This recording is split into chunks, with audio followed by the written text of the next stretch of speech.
Welcome to the Better Together Here podcast with your hosts Devin and Ashley, helping you make the most of your time in New York City. Hey everyone, and welcome to today's episode of the Better Together Here podcast. My name is Devin. And my name is Ashley. And today we are going to talk about a widely and hotly debated topic that is finally going permanent, and that is outdoor dining. So sidewalk dining, roadway dining. We're going to kind of talk about a little bit of the backstory of outdoor dining in New York City. We're going to talk about what these new permanent rules are, our opinions on it, our experiences with it. So let's get right into it. You could go talk to 100 different New Yorkers and you'd probably get about a 50-50 split on how people feel about the outdoor dining. And I will say this, like most things, there are some restaurants, I think, that how they currently have it and how they've been doing it has been fine, but there have been some restaurants that take it way overkill and just kind of make it a nuisance and block sidewalks and limit line of vision for drivers and for bicyclists and pedestrians. There's definitely a lot of good and a lot of bad to this.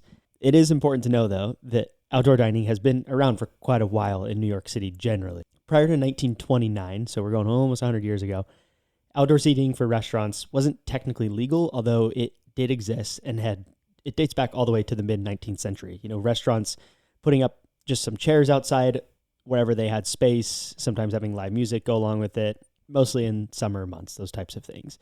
There's even a claim that the first sidewalk cafe in the country came about by someone named Louis Sherry outside his Fifth Avenue restaurant in 1900, although there was like a magazine periodical of the time that talked about in 1891, women out shopping in Manhattan like to, quote, eat al fresco under the vine-clad, bush-shadowed bower in front of the Vienna Cafe. So claims that the very first sidewalk cafes started in New York City itself. They have been around for over 100 years, and it has been a part of the New York City experience for a very, very long time. All that to say, before the pandemic, there was only limited areas within the city that even allowed outdoor dining at all. So, for example, it was allowed on 50th Street, but only between, I think it was 2nd Avenue and 8th Avenue. So if you go, further west or east on either side, they did not allow outdoor dining. So it was very, very limited. And to get approval, it often took over 400 days. Like, it was just kind of a really difficult process. Mayor de Blasio, he made some changes to make it a little bit simpler to get approval, but it was just difficult and not nearly as many. If you came to New York City before the pandemic, you did not see as many outdoor dining spots. Fast forward, the pandemic hits, and you probably heard about it or experienced it firsthand. It was just a really, really difficult time for restaurants because New York cracked down, understandably, very hard on indoor dining. It wasn't even allowed. You could only do takeout. And it was a really, really hard time for restaurants, which are, frankly, an integral part of New York City's economy and of New York City's tourism specifically. If you take away restaurants, you take away a huge part of what makes New York, New York. Due to the pandemic, the city said, all right, we are going to allow much looser restrictions and regulations on outdoor dining starting in June of 2020. Summer, starting to get warmer. They are still not allowing indoor dining, but they started to allow outdoor dining. And so over 14,000 restaurants applied for the temporary program to be a part of this and being able to have outdoor dining as a part of their restaurant experience, allowing them to have any customers at all, essentially. Yeah, really, this was like a saving grace for the restaurants at this time because you could not have people inside of your restaurant. So if you wanted your restaurant to run in any capacity at all and have people actually sit and eat at your restaurant rather than getting takeout, it had to be outdoor. So there's thousands of businesses scrambling to find an outdoor dining solution that maybe had a small one or maybe hadn't had an outdoor dining solution at all. So huge demand here for outdoor restaurants at this time. Yeah, and I think it highlights that it was done really out of necessity because, again, I think the city recognized that, and just individuals as well, that something needed to be done to keep these restaurants afloat. And this was the solution. But like Ashley mentioned, it kind of became a bit of madness there. I'm sure there were regulations at the time and there were, specifics, but it kind of was a madhouse. Like, there were these just giant structures coming up. Like, it almost felt like you would walk down the streets in certain areas, like restaurant heavy areas, and it was like hard to get around. On sidewalks, there's these massive structures. And we'll talk about this a little bit more, but there's kind of like two categories, right? There are sidewalk cafes and there are roadway cafes. So sidewalks are the ones that understandably are on the sidewalk, kind of butting up against your restaurant. These are much more common, and these are what was more common pre-pandemic.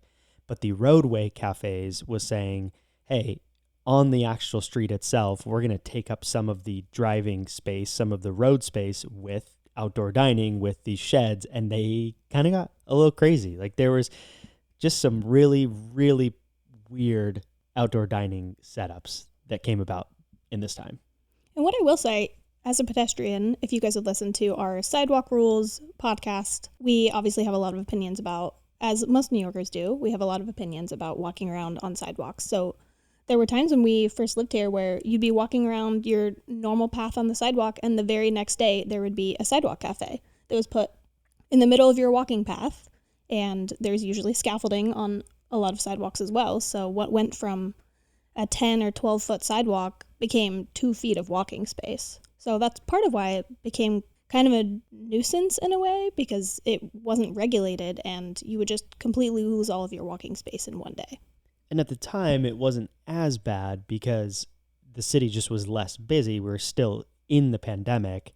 But fast forward to, let's say, even summer of 2021, New York's starting to wake back up. There's more tourism. And with that, you get more people, and just the volume, these kind of just became a nuisance. And you start to see a lot of like advocacy groups and community hearings and community meetings around the removal of these roadway cafes. And, you know, one point that often was brought up is that they do have a lot of downsides in that. So as you have the summer months, they're in use, but then in the winter, they would be kind of left abandoned sometimes. And like any abandoned structure, it led to things that aren't super desirable, lots of trash, more opportunities. Lots of rats. Yeah, more opportunities for rats, which the city already has enough problem with that. Like it just kind of created this experience of a lot of haphazard setups that kind of became an eyesore as well.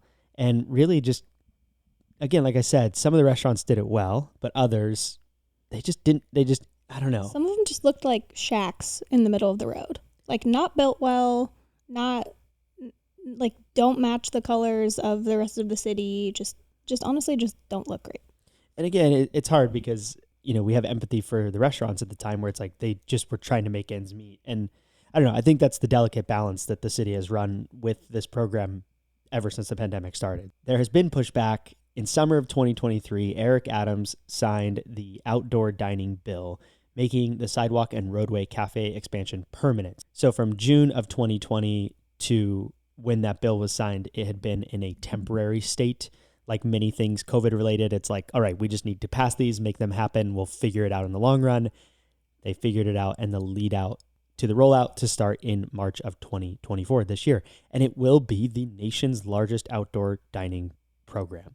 Before we go into some of the specifics of the new setup for outdoor dining, we are going to have this episode's You'll Have to Check It Out segment, which is Peculiar Pub. Peculiar Pub is down near NYU, and it is a not basement quite, but you do walk down a couple stairs. It's a little bit darker. The music's really loud. It's a young crowd. You're near NYU, but man, do they have an amazing selection of beers. One thing I love about Peculiar Pub is that they have a wide variety of beers from all over the world.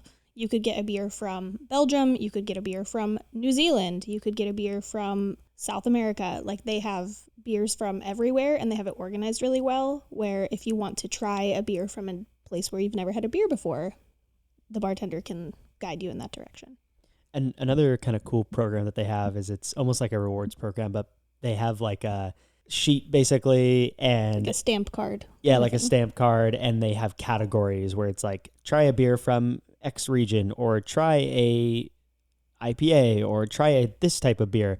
And I think there's usually, I don't know, 10 to 20 of them. We're not super proficient on the details of this, but it is a cool system. And if you get it, you get your name on a plaque on the wall at Peculiar Pub. And our friends, Jillian and Dima, who introduced us to Peculiar Pub, I believe their names are on there at least once each. At least half a dozen times. Yeah, I know Dima is on there like 4 or 5 times. Yeah, and Jill is on there a bunch. Which is just amazing. They have several Valentine's Day plaques as well. They'll go to Peculiar on Valentine's Day and get a new plaque and mark off their cards. So it's kind of just a fun thing that they do, but even outside of that, even if you're just going for one drink, man, and the bartenders are always friendly and have good recommendations. If you tell them, what you usually like in a beer, they'll give you some good recommendations. So make sure you check out Peculiar Pub. And now back to outdoor dining. This new program is called Dining Out NYC. It'll go into effect on March 1st, 2024. You won't see it all happen immediately. Restaurants that are under the current temporary program actually have until the beginning of August to submit their application for the permanent situation. And then once they get approved, they have 30 days to switch over. So you really might see kind of 6 months where there is some overlap from the old structure. So let's talk about kind of what the differences are and why it's a big deal. Because it going permanent is a big deal in the sense that these things are going to be here to stay, right? This is kind of indefinite. To break it down, there's kind of two ways that they look at outdoor dining. There are sidewalk cafes, which are intended to look and feel kind of like a traditional sidewalk cafe, what you would expect, where it's kind of those temporary chairs, tables, kind of the smaller situation. The roadway cafes are cafes that kind of extend the look and feel of the restaurant, but out to the street. And that is the big delineation between the two. So kind of near the bike lane, in the middle of the street, roadway cafes, where you have to cross over bike lanes a lot of times, and it's taking up the road space versus being right outside the restaurant on the sidewalk. Yeah, and they, again, it's like they both have their downsides, though, because from the perspective of the restaurants themselves, or as someone, a consumer who goes into the restaurants, it is nice when there is outdoor dining options because, especially in the summer when it's busy and it might be hard to get a reservation, you are increasing the amount of dining space and therefore making it easier to get into restaurants, which is a plus. It's good for the business. It's good for the consumer. It does have the negative consequences like you're talking about, where people having to cross over bike lanes, which is hazardous in itself for bicyclists, for the pedestrians, for the people working in the restaurants, bringing food in and out.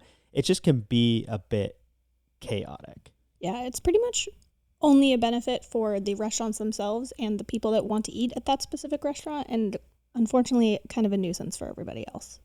Yeah, and I think that's part of these changes is that they wanted it to make them less of a nuisance. So one of the ways that they're doing that is that for the sidewalk cafes, they must have a perimeter like fence or barrier to demarcate the seating area from the sidewalk. So I have had times specifically, especially down in like Soho, there was one restaurant we went to where the outdoor dining was just not on, but like in the sidewalk. Like people are like walking through tables. There's no clear area. There's literally 2 feet of space where there's not tables. There's not a barrier. And it's just like, it's confusing. And it leads to frustration and poor experience for everyone involved. So where there has to be a perimeter fence or barrier, I think is a welcome change. The sidewalk cafes will be year round. So those can be there. The biggest changes are happening with the roadway cafes. It used to be like mini buildings out on the street. These wood sheds built on concrete, like it just, like we talked about, didn't look great often. Some of the changes that they're making is that they are no longer going to be year round. They will only be allowed, the roadway cafes, from April 1st to November 29th, which is when they're going to get the most use anyways. So that is a welcome change. And the idea is that when this season is up, people are having to take these structures down and they're no longer on the street. So it's really kind of an emphasis on less permanent and more movable and dynamic things that don't have to always be there and aren't just these massive structures sitting in the road. Let's be honest. In the middle of December, you don't want to be sitting in a roadway cafe trying to eat your meal in freezing weather. It's not a great experience overall. You don't want to be cold while you're eating. And frankly, I think it makes more sense because I feel like whenever we go by those roadway cafes in the winter, they're pretty much empty and just taking up space. So I think it makes sense to have more space in the spring, summer, and fall months and close them for the winter. Yeah, 100%. And the other change that is going to be helpful, I think, from a general standpoint, like visually, but also for a couple other reasons I'll mention, is they can no longer be the fully enclosed structures. And so we went and sat in some, like we sat in this one at Tasty Hand Pulled Noodle down in Chinatown. And it was like the most makeshift little, imagine like a private phone booths that they have at airports that you can like rent, like almost only that size, where there was just enough space to squeeze into this little chair. And then you like close this door behind you. It was kind of like cellophane walls, like kind of just weirdly put together. You could see like random cords running in and out into the building. And then there was like a little slot that they would slide. They wouldn't even, come in. They would like open this flap and slide your food in. It was just weird. That it was definitely fun. the weirdest one we ever went to. I felt like you were eating your dinner in like a little crate where they're like feeding you through the slat. like a dog. Yeah. It was just funky, right? Like, so a lot of like fully enclosed setups like that, which again is nice in theory, but with the changes, they can no longer be fully enclosed. So they must have like the barrier along the bottom. So, think of like a waist height kind of barrier, but they cannot have walls on all three sides. They can only have one kind of like temporary clear-ish looking wall on the street side of these sidewalk or of these roadway cafes. So that in itself is really advantageous, because part of the challenge with these structures, if you are going from sidewalk and then there's a bike lane and then there's these roadway cafes, is when you're biking through, you're trying to peer around these full buildings, and then cars who might be turning left across the bike lane don't see you. Pedestrians might not see you. And so it just really created a lot of blind spots, frankly, safety hazards for bicyclists, for pedestrians, for people in cars. And so now that they're not going to be fully enclosed and that it's more of like a see-through experience, I think is going to be a huge, huge help for everyone, honestly. And we will reference in the show notes the website if you are interested in going and actually looking at the details of what things should or shouldn't be. There's some good images that make a little bit more visual sense. But think of it more as like there's going to be still these roadway cafes, but they're not going to be fully enclosed structures. They can have an umbrella or like an overhang on top, but it can't be like permanent. It's not a roof. It's not like these full-on structures with like AC units and all this stuff going on inside of them. Yeah, going off what you said earlier, it really was genuinely a big hazard riding a bike by one of these, or even just like trying to cross the street as a pedestrian, because it was such a huge blind spot in the road. So I do think that they're coming with a lot of welcome regulations that will improve the overall experience for everybody involved. But we will say it will be sad to see some of the wild things that happen and some of just the crazy things that you saw, like with how makeshift they were. There were instances where, we're sitting in under one of these outdoor seating areas and like literally hurricane level rain starts coming, and somehow none of it is making it onto us, but we're watching all the people sitting kind of across from us in the roadway cafe as we're on the sidewalk side, getting like pounded with water and having to move inside. We've seen some catch on fire. Restaurant close to us, these like massive outdoor rooms with 12-foot high ceilings. Like it was just wild. It was a weird. They had curtains blocking off each individual booth so that people could have like maybe a more luxurious experience eating out on the street, but they maybe didn't do the electrical that well, and it literally caught on fire. So again, hazards. And all of this to say, we recognize that running a restaurant, margins are thin. It's a difficult venture, especially in New York City. I think that these changes, there has been pushback from businesses and restaurants saying it's too strict or it's too difficult or too expensive or whatever it might be. But I think the pipe dream of having these permanent outdoor structures in the road was just that. It was just a pipe dream. It was never going to last forever. So I think generally these are welcome changes. It will be interesting to see how many businesses actually follow the rules, and like in most instances, people are going to try and bend the rules and the laws as much as they can and get away with things that they probably shouldn't. So it will be interesting to see how this rolls out. But generally, a welcome change in New York City, and excited to have opportunities in the summers to eat outside, because it is a wonderful experience to be able to eat outside and just kind of feel like you're more in the city having that experience while you dine. And like Devin mentioned earlier, it really is nice to just have more space at a restaurant, like to be able to walk up and maybe not have a reservation and be able to take the option of sitting outside and be able to eat at your favorite restaurant without having to plan a week in advance. It's a nice perk to have more space. Agreed. And we hope you enjoyed this episode. We put these podcasts out because we want to help people have a better experience in New York City. So if you found this insightful, if you found it interesting, please share it with a friend. Follow us on Spotify, Apple Podcasts, all those good places. We have a full website if you haven't gone there yet, bettertogetherhere.com, same name as the podcast, where you can find write-ups of most of these episodes. You can find different articles that we don't do podcasts on, all kinds of information.